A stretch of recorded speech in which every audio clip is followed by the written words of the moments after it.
لله نحمده ونصلي على رسوله الكريم أما بعد أعوذ بالله من الشيطان الرجيم بسم الله الرحمن الرحيم قل يا أيها الناس إني رسول الله إليكم جميعا صدق الله مولانا العظيم وصدق رسوله النبي الكريم اللهم صل على محمد النبي الأمي وعلى آله وصحبه وسلم تسليما.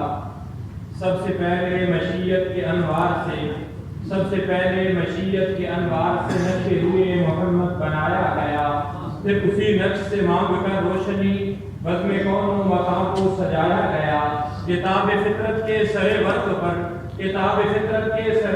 پر جو نام احمد رقم نہ ہوتا، یہ نقش ہستی کو بھر نہ سکتا، وجود لوح و قلم نہ ہوتا. تیرے غلاموں میں بھی نمایاں جو تیرا عکس کرم نہ ہوتا، تو بارگاہ ازل سے تیرا خطاب و خیر الامم نہ ہوتا.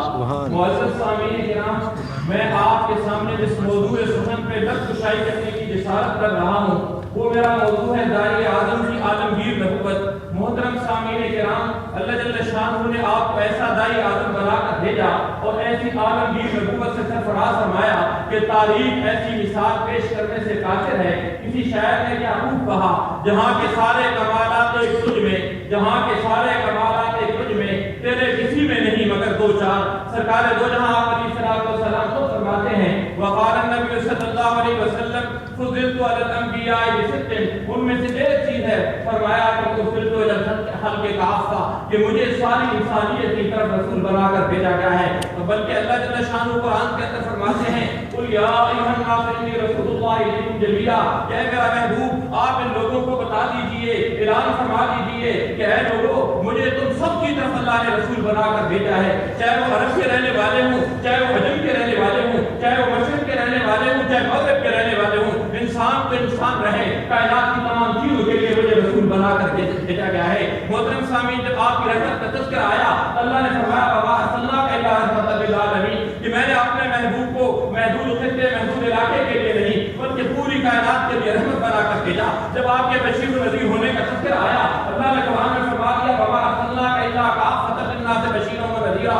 جب آپ علیہ الصلوۃ والسلام کے دین کا تذکرہ آیا تو اللہ نے فرمایا هو الذی ارسل رسولہ بالہدی ودین الحق لیظہرہ علی الدین کلہ، کہ تاکہ سارے دینوں کے اوپر غالب کر دوں. بلکہ اللہ نے قرآن کے اندر فرما دیا ان الدین عند اللہ الاسلام. محترم سامعین، جب آپ علیہ الصلوۃ والسلام کے اوپر اتمام نعمت کا تذکرہ آیا تو اللہ نے قرآن میں فرما دیا الیوم اکملت لکم دینکم واتممت علیکم نعمتی ورضیت لکم الاسلام دینا.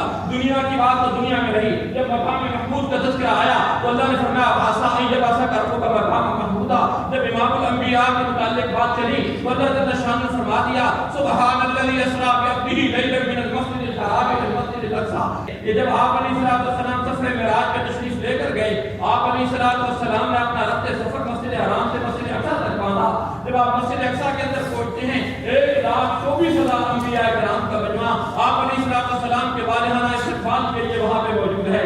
جب مؤذن اذان دینے کے لیے کھڑا ہوتا ہے تو اس بات کے اوپر تو سوچنے پہ مجبور ہو جاتا ہے اب یہاں کس ہستی کا نام دوں. اس وقت جو ہے وہ سارے انبیاء کرام جو موجود ہوتے ہیں وہاں سے یہ ندا آتی ہے کہ جب یہ سارے انبیاء کرام یہاں پہ آئے ہیں آپ علیہ السلام کا کلمہ پڑھنے کے لیے تو آپ بھی پڑھ لیجئے. وہاں اس دن وہ میثاق جو میثاق النبیین دیا گیا تھا تمام انبیاء کرام سے، اس کے اوپر جو ہے یہ مہر لگ جاتی ہے. اس کو اگر میں آپ کے سامنے عرض کروں، اللہ قرآن کے اندر فرماتے ہیں وَإِذْ اللَّهُ مِيثَاقَ النَّبِيِّينَ، کہ جب اللہ جل شانہ نے تمام انبیاء کرام سے میثاق لیا، انہیں کہا کہ لَمَا آتَيْتُکُم مِّن کِتَابٍ وَحِکْمَةٍ، اے انبیاء کرام میں دنیا کے اندر تمہیں بھیجوں اور تمہیں نبوت سے سرفراز کروں. اے آدم علیہ السلام جو دنیا کے اندر بھیجوں، آپ کا کلمہ چل رہا لا الہ الا اللہ آدم صفی اللہ. اے موسیٰ علیہ السلام آپ کو دنیا کے اندر بھیجوں، آپ کا کلمہ چل رہا لا الہ الا اللہ موسیٰ کلیم اللہ. اے عیسیٰ آپ کو دنیا کے اندر بھیجوں، آپ کا کلمہ چل رہا لا الہ الا اللہ عیسیٰ روح اللہ، اور آپ کی شریعت چل رہی ہو. ثم جاءکم رسول، میرا وہ رسول آ جائے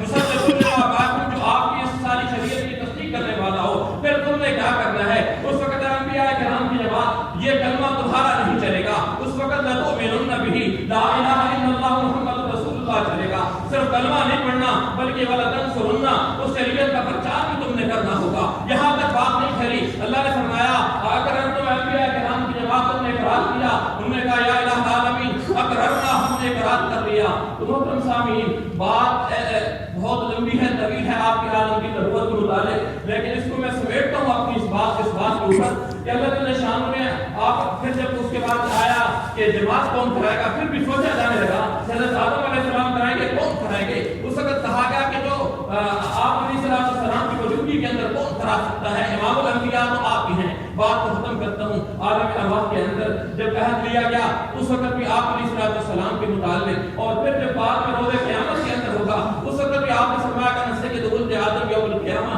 قیامت والے دن میں اولاد آدم کا سردار ہوگا اور میں شفاعت کروں گا جب شفاعت کے لیے کوئی اور نہیں کر پاگا، سارے بھیج تک بھیجیں گے اور میں سجدے کے اندر جاؤں گا۔ اللہ فرمائیں گے میرا محبوب اپنا سر مبارک اٹھائیے اور آپ اصل سوال کیجیے تو عنایت آپ کو کیا جائے گا۔